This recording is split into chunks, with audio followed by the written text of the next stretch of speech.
your family has protected for generations is covered in brand new houses. Houses you never gave anyone permission to build. That's exactly what happened to Marjorie Whitfield, a 62-year-old retired school administrator in suburban Georgia. For Marjorie, the land wasn't just dirt and grass. It was history. Nearly 40 acres passed down from her parents, who had worked hard, paid it off piece by piece, and reminded her as a girl that land is the one thing they can't make more of. She remembered walking it barefoot as a child, chasing fireflies at dusk, and listening to her father talk about how he wanted her to always hold on to it. So even when developers ignored it, even when neighbors sold off their plots, she never wavered. Most people didn't notice the value of her property. It sat on the edge of a growing suburb just outside Macon, Georgia, where chain stores had started popping up, but plenty of fields remained untouched. Developers looked at Marjorie's land as inconvenient: trees, uneven patches, and stubborn clay soil. She looked at it as priceless. And unlike many who inherit property, she didn't neglect it. She paid the taxes every year on time. She kept the paperwork organized in a fireproof safe. She even asked her attorney friend Samuel Drayton to review the title every few years, just in case. "Marjorie, you've got yourself a fortress here," Samuel told her during one of their kitchen table meetings. "No one's taking this from you." She smiled politely, but she knew how things could work in the real world. People with money and power often believed they could bend rules. She wasn't about to give them an opening. That's why it shocked her one summer afternoon to drive past a back road near her property and see a bulldozer tearing into the earth. At first, she thought it was routine county work, maybe utilities or road repairs. But a week later, she returned to find survey stakes in neat rows and construction crews pouring concrete. Marjorie pulled her car over and waved down a worker in a neon vest. "Excuse me, what's going on here?" she asked. "New subdivision, ma'am," the man replied, barely looking up. "Lakewood Meadows, 90-something homes going up. Gonna be beautiful." Her heart sank. 90 homes. On her land. At first, she thought it had to be a mistake. Surely someone had double-checked the records. Surely no professional developer would just assume land was free for the taking. But as the weeks passed, houses started rising. Wood frames, rooftops, then siding. She drove by every few days, watching strangers claim what she had guarded her entire life. When she told friends at church, some didn't believe her. "They can't just build without asking," one woman said. But Marjorie pulled out her yellowed folder of documents: deeds, tax receipts, maps going back to the 1950s. "They didn't ask," she said quietly. "And they didn't check." What Marjorie didn't know yet was that the Lakewood Meadows Homeowners Association, working with a regional builder, had assumed her acreage was unused. A clerical error decades ago had left the parcel listed in county records under a vague description. The HOA had swooped in, bought adjacent lots, and extended their reach without noticing that nearly 40 acres were still under private ownership. To them, it looked like a blank canvas. To her, it was a legacy. As the first homes sold, for sale signs disappeared almost overnight. Families, thrilled to move into shiny new builds, brought in moving trucks and hung curtains. Kids rode bikes on freshly paved cul-de-sacs. The HOA president, Clifford Myers, boasted to local papers about creating a thriving modern neighborhood. But behind Clifford's press quotes and ribbon-cutting photos, a storm was brewing, because the one person they failed to account for was the woman sitting quietly in her modest ranch house a mile away, the woman who had been filing tax payments like clockwork for 4 decades. Marjorie wasn't angry in the way some might expect. She was calculated. Each evening, she sat at her dining room table, spreading out her documents, circling dates and drafting letters with Samuel. She didn't scream. She didn't protest in the streets. She planned. Because she knew something the HOA didn't. Once the courts saw her records, there would be no question. Those homes weren't theirs. They were sitting on her property. And in her mind, the question wasn't if she would win, it was how high the price of that victory would be. But while Marjorie was preparing her quiet storm, the HOA was celebrating, certain they had just built the crown jewel of the county. The thing about Marjorie Whitfield was simple. She didn't play catch-up in life. She planned. That habit had carried her through 3 decades as a school administrator, where being one step ahead of crises wasn't optional, it was survival. And when it came to her land, she treated it no differently. Long before bulldozers rolled in, she had made it her routine to drive into downtown Macon twice a year to review property tax records. The clerks all knew her by name. "Mrs. Whitfield, you're one of the few who still comes in person." One clerk teased once. Marjorie smiled back. "That's because I don't like surprises." Her philosophy was simple. If you protect what's yours, you never have to beg to get it back. And while neighbors had lost acres to foreclosure or confusing sales over the years, she stood firm. Her parents' voices were always in her ear. She would walk the boundaries of the land every spring, sometimes with her cousin Thomas, who still lived nearby. They'd carry a thermos of sweet tea, stroll past the pine trees, and note if fences needed repair. "Still yours, Marge," Thomas would say, tapping one of the old iron markers buried near the corner. Ain't nobody taking this from the Whitfields. But Marjorie knew better than to trust words alone. She wanted paperwork, signatures, dates, evidence. And that's why, 3 years before the HOA's project even started, she sat down with attorney Samuel Drayton in his office off Spring Street. "I keep hearing chatter about survey disputes," she told him, sliding a folder across the desk. "Developers are circling this county like hawks. I need to make sure my land can't be touched." Samuel flipped through the folder, eyebrows raised. "Marjorie, this is better than most courthouses keep. You've got receipts, maps, and even your dad's handwritten notes." "I've been ready since '88, she replied dryly. The two of them went line by line through the deed chain, verifying nothing had been sold, transferred, or even leaned against.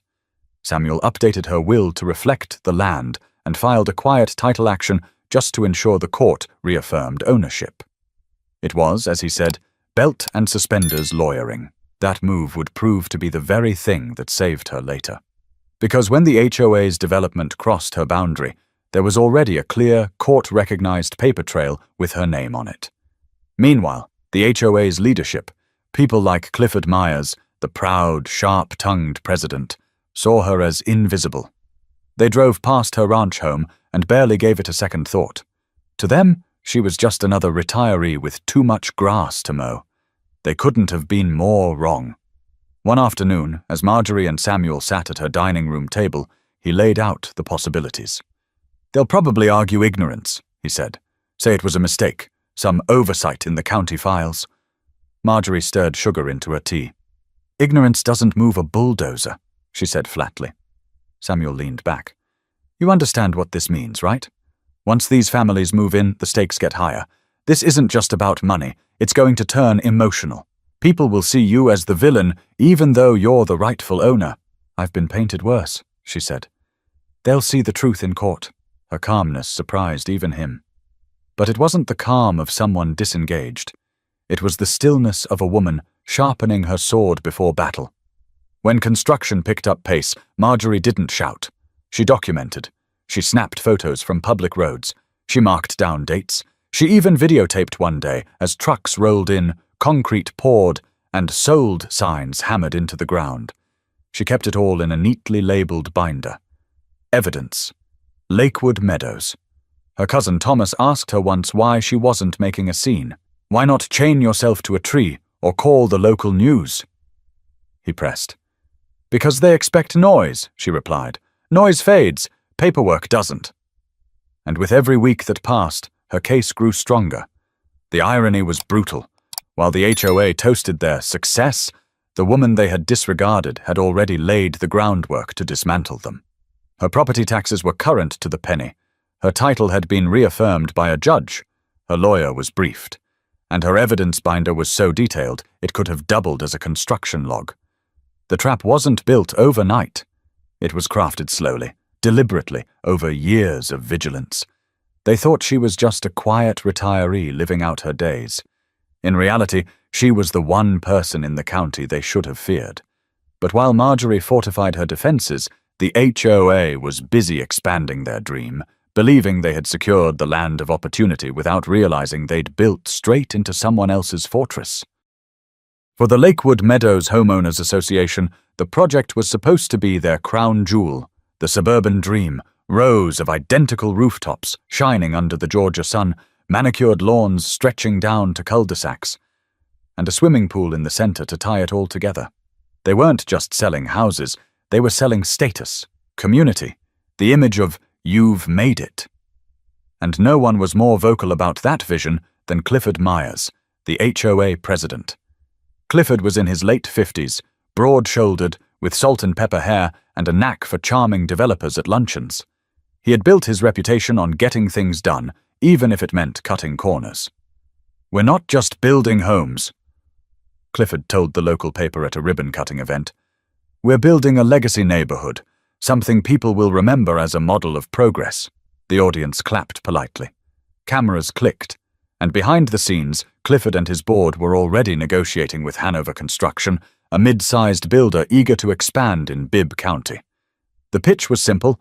Lakewood Meadows would double in size, taking in a wide stretch of what appeared on county maps as unclaimed land. The only problem? No one actually bothered to confirm ownership.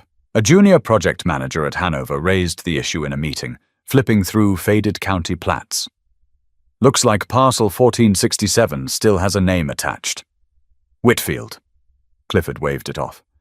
"Paperwork error. Probably some old farm that's long gone. We'll clear it up after the build." That was Clifford's style. Start fast, fix later. His confidence rubbed off on the entire board. They believed paperwork was a formality, something their lawyers could handle once the community was up and running. After all, who in their right mind would stand against 96 brand-new homes filled with families?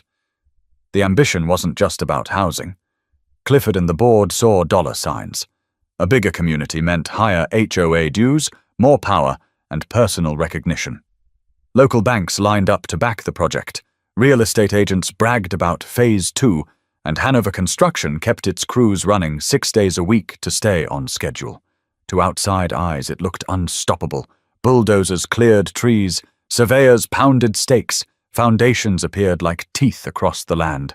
Even the mayor stopped by once to shake hands with Clifford and snap a photo beside the first framed house. In neighborhood meetings, Clifford painted the picture vividly. "Folks, this expansion means our property values are going to skyrocket," he said, tapping his finger against a PowerPoint slide. "We're talking schools improving, retail moving closer, a safer, stronger community. Lakewood Meadows is about to be the place to live in central Georgia." Homeowners cheered. They trusted him. They trusted the process. But cracks were already showing. Not in the homes, they were solid enough, but in the foundation of the deal itself. Contractors whispered about the vague land records. A Hanover accountant quietly flagged a discrepancy in acreage reports. Even one county clerk mentioned to a board member that the Whitfield name still popped up in the database. Instead of slowing down, Clifford doubled down. "If we pump the brakes, we lose momentum," he told his board. "Momentum is everything.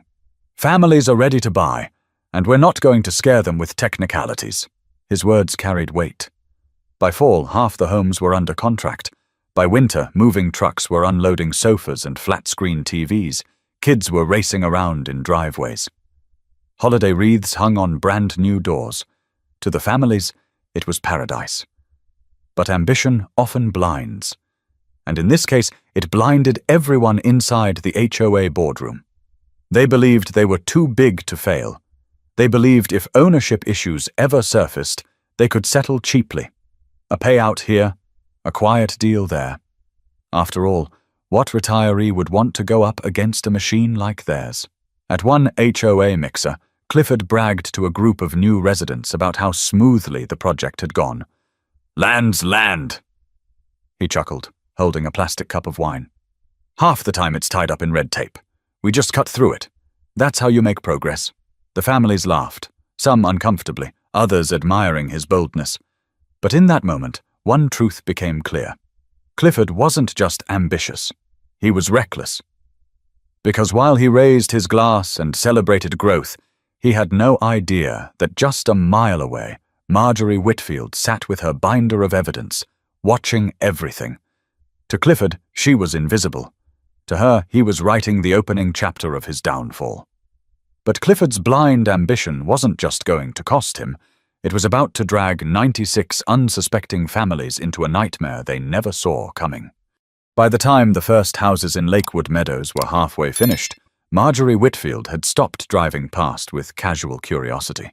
She now drove past with her phone in hand, filming, documenting, narrating every step like a teacher giving a lesson. Lot 12, framing completed. Lot 14, roof installed, she whispered into the microphone. It wasn't for nostalgia. It was evidence. Still, her shock hadn't faded. Standing in her kitchen one afternoon, she told her cousin Thomas, "I can't believe they just plowed right over my land like I was invisible." Thomas shook his head. "They think money makes them bulletproof, but you've got the law on your side. Don't let them scare you." But intimidation came quickly. The first hint was a glossy flyer left in her mailbox advertising the new Lakewood Meadows expansion. Homes starting at $299,000. Marjorie stared at the flyer, recognizing the layout of her own land on the map. The audacity made her laugh, a short, bitter sound. She showed it to her attorney, Samuel Drayton, at their next meeting. He frowned, rubbing his chin. "They're not hiding what they're doing. They're daring you to challenge it. And that's exactly what I'm going to do," she replied. The next sign came from a conversation in the parking lot of a grocery store. Marjorie ran into Glenda Barnes, a neighbor from down the road. "You seen what they're building?" Glenda asked. "Seen it, and it's mine," Marjorie answered, her voice sharp. Glenda blinked. "What do you mean, yours?"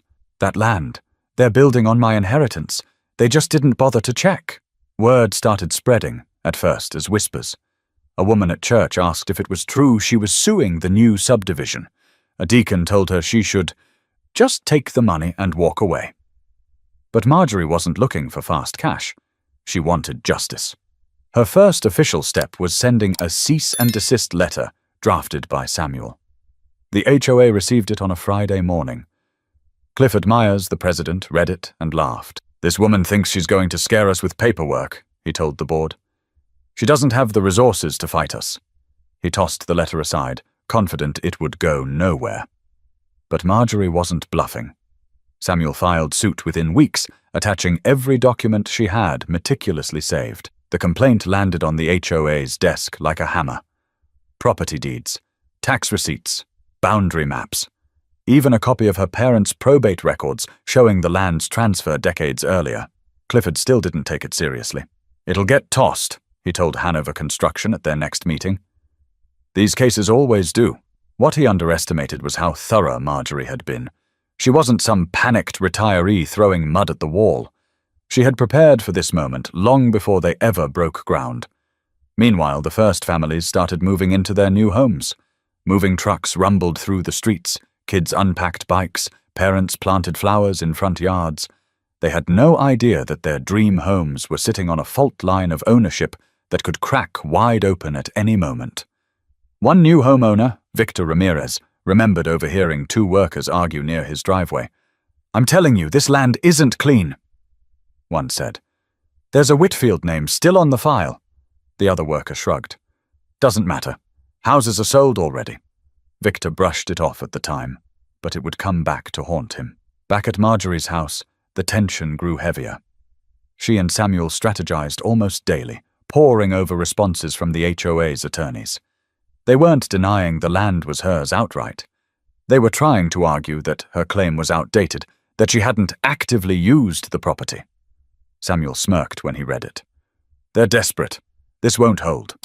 Still, Marjorie understood the uphill climb. "They're going to paint me like I'm heartless," she said one evening. "Like I want to kick families out on the street." Samuel nodded. "And you need to be ready for that. Because this isn't just law, it's optics." She was ready. Ready to face the whispers in church pews, the cold looks at the grocery store, the subtle pressure to roll over. She knew her community, and she knew how quickly people could turn against the person who disrupted their comfort. But she also knew she hadn't worked her entire life to hand over her family's land to a group of people who thought rules didn't apply to them. The first signs of trouble were no longer whispers. They were headlines waiting to be written. And Marjorie, calm and unflinching, was stepping into the storm with her binder of evidence and the law on her side. But as her case built momentum, the families who had just hung pictures on their walls were about to realize the ground under their feet wasn't theirs at all. By early spring, Lakewood Meadows looked like the picture on a real estate billboard. The cul-de-sacs were finished, the sidewalks poured, and streetlights glowed at dusk. Trucks with logos from moving companies rolled in nearly every weekend. Families unloaded boxes, kids ran across driveways, and golden retrievers sniffed at freshly laid sod. From the outside, it looked like the American dream was thriving. But under the glossy surface, a storm was already brewing. The first family to move in was the Ramirez family: Victor, his wife Angela, and their 2 children. They had saved for years, pinching every dollar to afford their first real home. When they toured the model house, Angela fell in love with the kitchen. "This is where we'll host Thanksgiving," she said, running her hand across the granite counters. Victor signed the contract with pride, believing they had secured stability for their children. They weren't alone. Lauren and Tyler Briggs, a young couple from Warner Robins, bought one of the 3-bedroom homes near the edge of the development. For them, it was an escape from a cramped apartment. "We finally have a backyard," Tyler said, watching his dog chase after a stick. Lauren painted the nursery for the baby they were expecting in July. On another street, Darnell and Monica Price, a retired postal worker and his wife, saw the home as their reward after years of hard labor. Monica told her sister over the phone, "This is where we'll grow old together. We finally found peace." The HOA celebrated each closing with quiet confidence. At every meeting, Clifford Myers updated the board. "We're 80% sold already. This community is a model for the region." Applause followed, glasses clinked, and no one dared question him. But not all the new homeowners felt at ease. Rumors trickled in. Victor Ramirez recalled hearing neighbors whisper at a block party about some woman claiming she owns the land. At first, they laughed it off. "Scare tactics," one man said. "People always come out of the woodwork when money's involved." Yet a few were unsettled by the letter some residents received. Legal notices sent by Marjorie's attorney informing them of the pending lawsuit. Angela found one taped to their door one morning. She handed it to Victor with shaking hands. "Is this real?" she asked. Victor read it twice. "It can't be.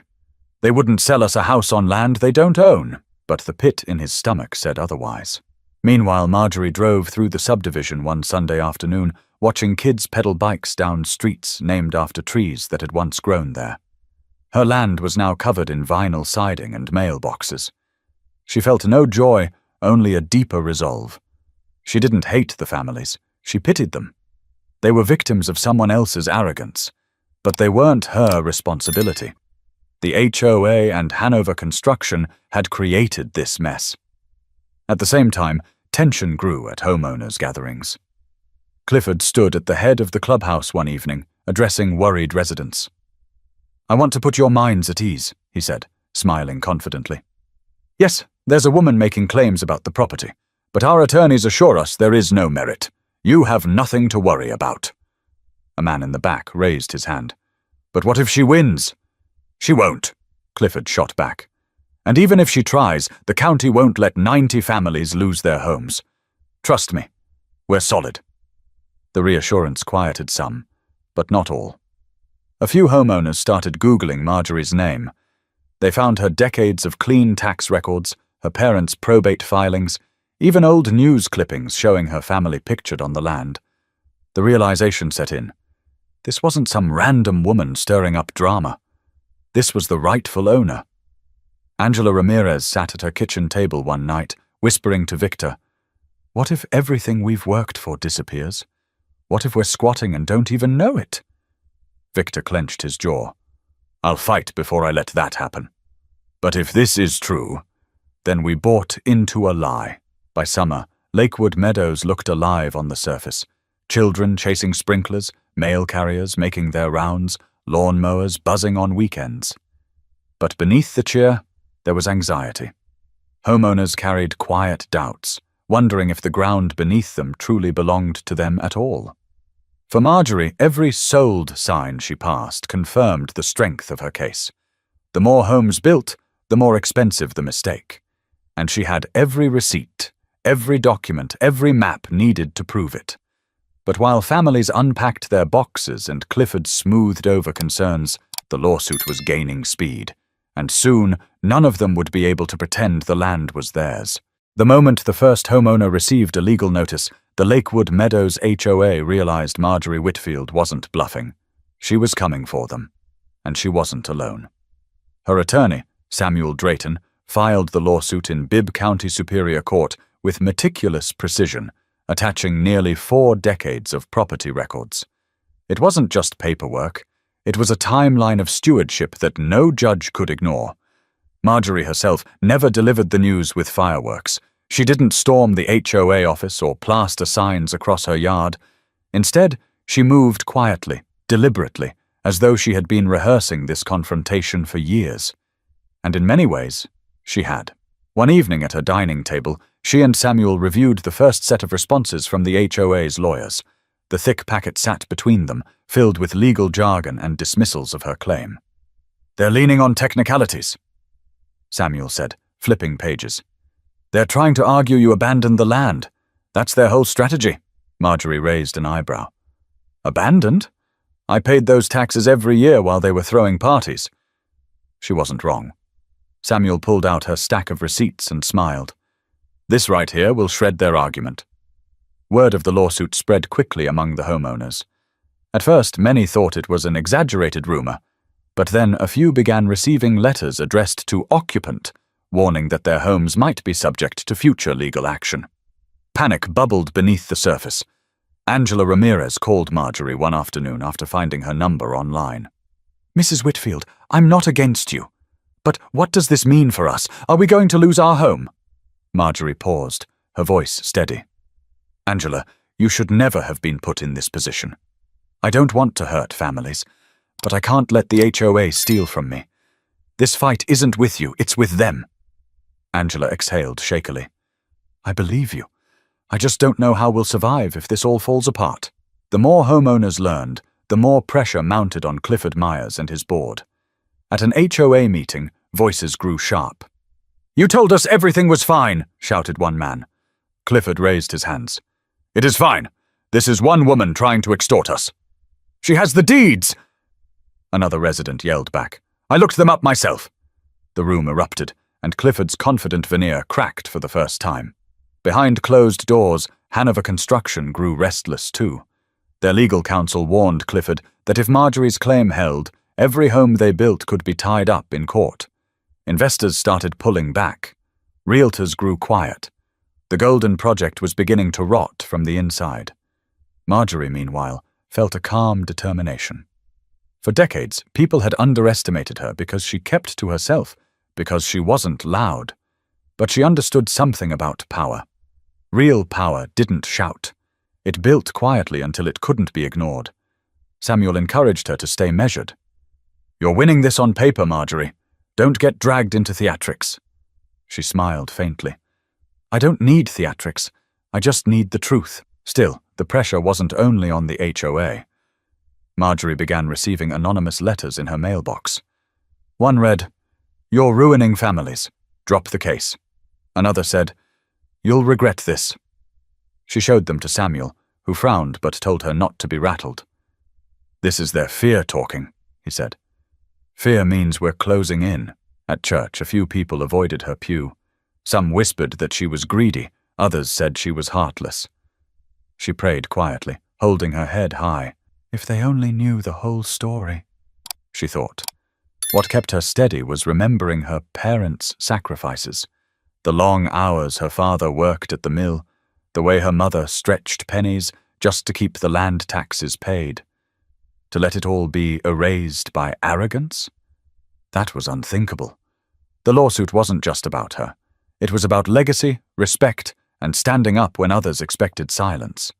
The HOA doubled their efforts, hiring a bigger law firm from Atlanta. Clifford gave interviews to local news outlets, painting Marjorie as unreasonable. "We've offered her compensation," he said. "But she won't compromise. We're trying to protect families from being displaced."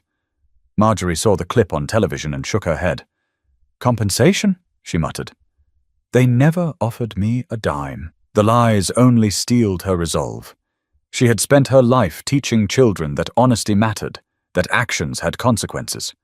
Now it was her turn to prove it in the real world. Her case wasn't about making friends. It was about making things right. And she knew the longer it dragged on, the more the HOA would reveal their weakness. But the courtroom battle was looming, and once testimony began, the quiet storm Marjorie had prepared was going to break wide open for everyone to see. By the time the case reached the courtroom, the whole county was talking. Local papers splashed headlines like "Mrs. Land Dispute Over Subdivision" across their front pages, and whispers filled coffee shops, barber shops, and school hallways. 96 homes sat in the balance, and everyone wanted to know if Marjorie Whitfield, quiet, 62, retired, could actually bring down an entire homeowners association. The courtroom itself was packed. Families from Lakewood Meadows crowded into wooden benches, some clutching folders of mortgage paperwork, as if that would shield them from the outcome. Realtors, bankers, even county officials filled the aisles, all with nervous eyes fixed on the front. And at the center of it all sat Marjorie. She wore a simple navy dress, her documents stacked neatly in a manila folder on the table beside Samuel Drayton. Her face was calm, though inside her chest beat hard. She glanced across the aisle at Clifford Myers, who leaned back in his chair, whispering to his team of attorneys in tailored suits. His smirk said he still thought he could spin this his way. The judge, Honorable Patricia Long, banged her gavel. "This court will now hear arguments in Whitfield versus Lakewood Meadows, HOA, and Hanover Construction." The air thickened with tension. Samuel began with clarity, his voice steady. "Your Honor, my client, Mrs. Whitfield, has maintained continuous, documented ownership of this land for over 40 years. She has paid taxes, upheld her duties, and protected her rights. Yet the defendants, without her consent, without even verifying ownership, constructed an entire subdivision on her property. This is not speculation. This is theft." The words hung heavy in the room. Homeowners shifted uncomfortably, some whispering prayers under their breath. When Clifford's lead attorney rose, the tone shifted. "Your Honor, while we respect Mrs. Whitfield's claims, this land has been improved. 96 families now reside there. To grant her full control would cause irreparable harm to innocent homeowners. She is seeking a windfall at the expense of hard-working families." Marjorie's jaw tightened, but Samuel whispered, "Let him talk. The more he leans on sympathy, the weaker his legal footing." Witnesses were called. County clerks confirmed Marjorie's taxes were paid in full every single year. Surveyors testified that the subdivision had indeed crossed directly into her parcel. Samuel presented photos, maps, and certified deeds like puzzle pieces, each fitting neatly into the story of ownership. When Marjorie herself took the stand, the room fell silent. She spoke with quiet conviction, not anger. "My parents worked themselves to the bone to buy that land. They told me to protect it, and I have. I didn't build those houses. I didn't invite those families there. The HOA and the builders made that choice. Now they want to make me the villain for standing up for what's mine." Some homeowners shifted uncomfortably in their seats. For the first time, they saw her not as a faceless adversary, but as a person who had been wronged. Clifford, on the other hand, grew increasingly frustrated. When he was finally called to testify, his bravado faltered. Samuel pressed him hard. "Mr. Myers, did you verify ownership before building on parcel 1467? "We relied on our partners," Clifford answered, sweating slightly. "So you didn't check?" We trusted the information available." Samuel leaned forward. "Trusted or ignored?" the courtroom murmured. Clifford's face flushed red. Meanwhile, the homeowners' emotions were raw. In the hallway during recess, Angela Ramirez approached Marjorie again. "I don't know what's going to happen, but I just want you to know I understand why you're fighting. This isn't fair to you either." Marjorie touched her arm gently. "I don't blame you, Angela. You were sold a dream that wasn't theirs to sell. By the second week of testimony, it was clear momentum was shifting toward Marjorie. Every expert reinforced her ownership. Every document pointed back to her name. The HOA's arguments sounded thinner by the day, more desperate, more about optics than law. Still, the pressure was unbearable for the families. Some wept quietly in the pews, realizing their mortgages might collapse. Others grew angry, glaring at Clifford as if he had personally conned them. The final day of arguments was electric. Samuel stood tall, his voice ringing through the chamber. "Your Honor, this is not simply a legal case. It's a moral one. The defendants thought Mrs. Whitfield would be silent, that she wouldn't have the resources to fight. But she did, because she respected the law when they did not. They gambled with land that wasn't theirs, and they lost. The truth is in these records, and the truth cannot be ignored." Clifford's attorney made one last plea, painting Marjorie as cold and inflexible, but the damage was done. The judge's eyes revealed it. She had already weighed the facts. Marjorie sat silently, hands folded, ready for whatever came next. She had fought her fight with dignity.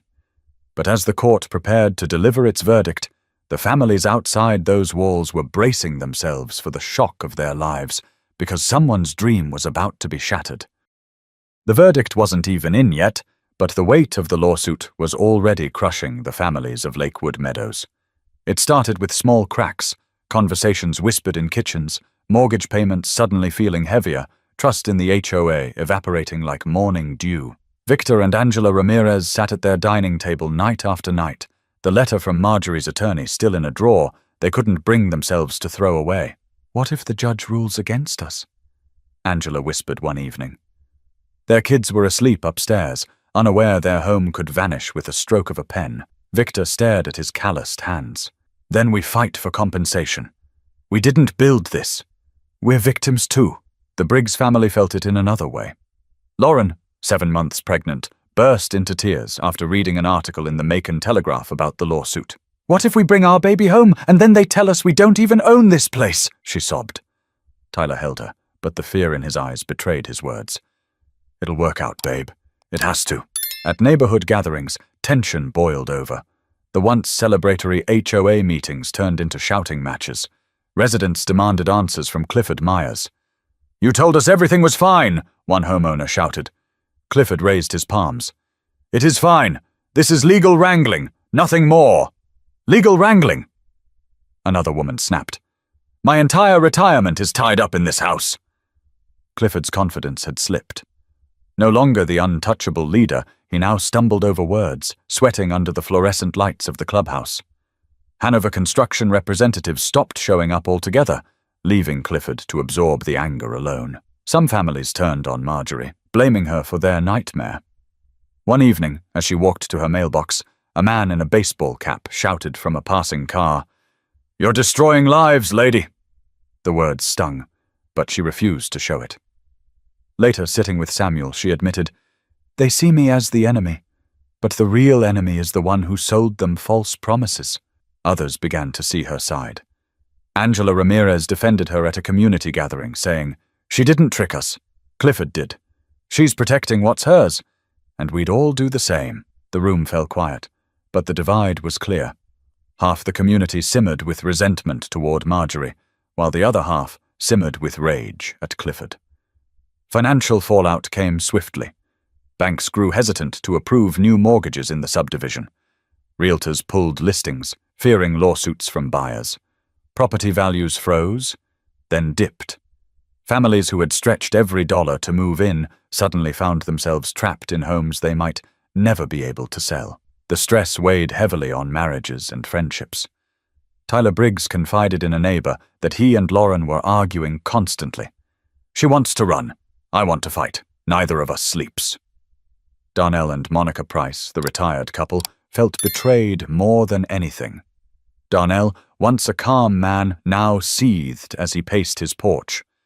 30 years with the post office, and this is how I retire? On land that don't even belong to me?" Meanwhile, Clifford tried damage control. He appeared on local TV, insisting the HOA was working toward a settlement. "We're in negotiations," he claimed, "and we're confident families won't lose their homes." But his words rang hollow. Behind the scenes, Hanover Construction had begun preparing to distance itself from the HOA entirely, leaving Clifford to shoulder the blame. The emotional toll was palpable. Children overheard their parents' anxious conversations and asked questions no parent wanted to answer. "Are we going to have to leave?" one little boy asked his mother as she tucked him in. She kissed his forehead and whispered, "No, sweetheart." But when she closed his door, she leaned against the hallway wall and wept. For Marjorie, the fallout was bittersweet. She never wished harm on the families, but she also knew every brick, every window, every flower bed had been built on what rightfully belonged to her.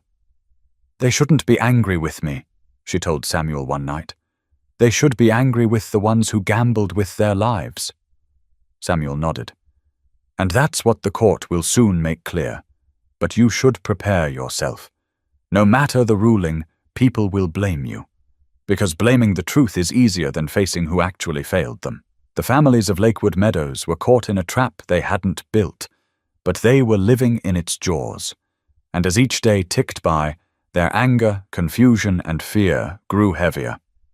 But the storm had only begun, because the court's decision was coming, and with it, the moment where dreams would either collapse or be rewritten forever. The day the verdict came down, the courthouse in Macon was packed so tightly that people spilled into the hallways. News crews had set up outside, their cameras waiting to capture reactions. For weeks, the community had been holding its breath, and now everything would be decided in a single ruling. Marjorie arrived early, walking slowly but with purpose. She wore a grey suit that had belonged to her late mother, the hem carefully pressed. Beside her, Samuel carried a heavy binder full of documents, though by this point he hardly needed it. The facts were undeniable. The land was hers, and the trial had made that clear.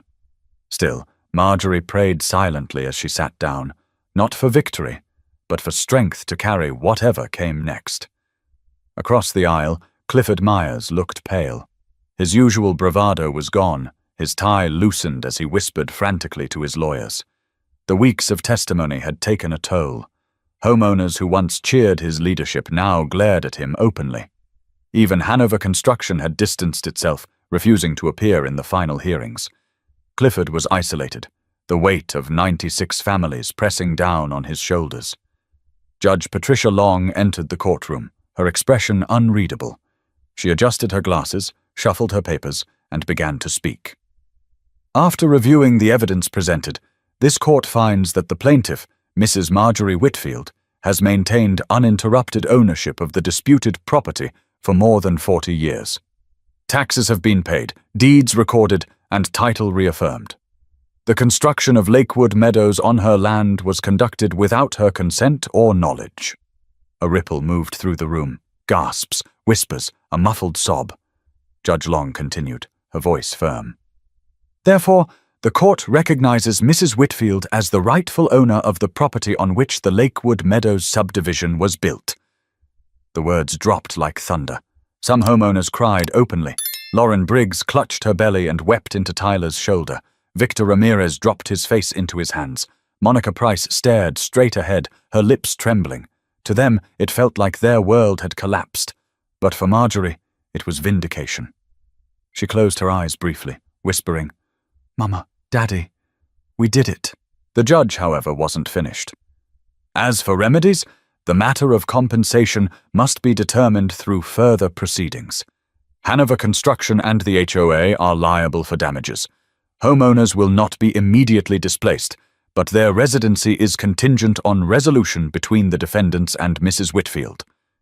It was a legal way of saying the families weren't being thrown out that very day, but their futures were uncertain. Samuel squeezed Marjorie's hand under the table. "This is a victory. The rest will follow." Outside the courthouse, reporters swarmed. Clifford tried to rush past the cameras, but microphones blocked his path. "Mr. Myers, do you have a comment on the ruling?" one shouted. Clifford snapped, "This isn't over," before disappearing into a waiting car. When Marjorie stepped outside, the questions flew at her. "Mrs. Whitfield, how do you feel about families losing their homes? Do you plan to sell the land back? Are you open to negotiations? She paused at the top of the courthouse steps, the sun warming her face. "This was never about hurting families," she said calmly. "This was about protecting what belonged to me and my parents, before me. The HOA gambled with lives that weren't theirs to gamble with. I did what anyone would do, defend what's rightfully mine." Her words carried both dignity and sorrow. In the neighborhood that evening, the atmosphere was heavy. Some residents directed their fury at Clifford, calling for his resignation. Others vented at Marjorie, convinced she had stolen their stability. But underneath it all, everyone knew the truth. The fault lay in arrogance, in skipping steps, in assuming a woman like Marjorie would fold under pressure. Inside her modest home, Marjorie placed the court's ruling in her fireproof safe. She sat quietly at her kitchen table, sipping tea, as if nothing extraordinary had happened. Yet everything had. She had gone up against a system designed to overpower her, and won. For the families, the road ahead was uncertain. Would the HOA negotiate a buyout? Would Hanover Construction pay damages? Would they be allowed to stay? None of those answers came quickly. But one thing was settled beyond doubt. The land was Marjorie's, and no one could erase that again. But while Marjorie finally tasted victory, the deeper question lingered. What would become of the families caught in the wreckage of someone else's mistake? In the weeks after the verdict, Lakewood Meadows no longer looked like the picture-perfect neighborhood it had been advertised to be. On the surface, houses still stood tall, kids still rode bikes, and lawns were still mowed. But beneath the veneer, the community carried the weight of uncertainty. Every porch light seemed dimmer, every conversation shorter, every glance tinged with unease. For the homeowners, the ruling left them in limbo. They weren't evicted, but they weren't secure either. Some scrambled to call lawyers of their own, hoping to protect what they had invested. Others held late-night kitchen table discussions about whether to walk away altogether. Victor and Angela Ramirez tried to hold their family together, reminding each other daily that they had been misled just as much as Marjorie had been wronged. Yet the cracks were visible. Their children asked questions they couldn't answer. "Are we moving again? Is this still our home?" Lauren and Tyler Briggs debated putting their house on the market before their baby was born, but no one was willing to buy a property entangled in a lawsuit. "We're stuck," Tyler muttered one night, pacing the hallway. "We're paying a mortgage on a house that might not even belong to us." Lauren, exhausted and afraid, leaned against the nursery doorframe and whispered, "We just wanted a future. Why is that too much to ask?" Meanwhile, Clifford Myers resigned in disgrace. At the final HOA meeting he presided over, residents shouted him down, demanding answers. He offered none, only a hollow apology before walking out to a chorus of angry voices. His ambition, once celebrated, had turned him into the face of betrayal. Hanover Construction quietly reached out to Samuel Drayton, proposing a settlement. They offered a substantial sum to Marjorie in exchange for transferring ownership rights back to the HOA. But Marjorie didn't rush. She listened carefully, sipping her tea as Samuel explained the offer. Then she shook her head. "This isn't just about money. They need to feel the weight of what they did. Every shortcut, every assumption, they thought I wouldn't fight. Well, I did. Still, Marjorie wasn't without compassion. She knew families like the Ramirez's and the Prices hadn't chosen this fight. They were collateral damage. One Sunday afternoon, she attended a meeting at a local church where some of the homeowners gathered. The room was tense when she walked in, but instead of defensiveness, she spoke plainly. "I don't hate you," she told them. "I don't want to see you suffer. But this land was stolen from me. I couldn't just let it go. What happens next will depend on negotiations. But I want you to understand. I'm not your enemy. The ones who sold you false promises are." Some listened with softened expressions. Angela Ramirez even stood up and thanked her. Others crossed their arms, unwilling to forgive. But for the first time, many saw her as a woman fighting for her family's legacy, not a villain tearing theirs apart. For Marjorie, victory wasn't about riches or revenge. It was about respect, about showing that ordinary people could stand against institutions that thought they were untouchable. She had preserved her parents' dream, not just for herself, but as a message to anyone who thought silence meant surrender.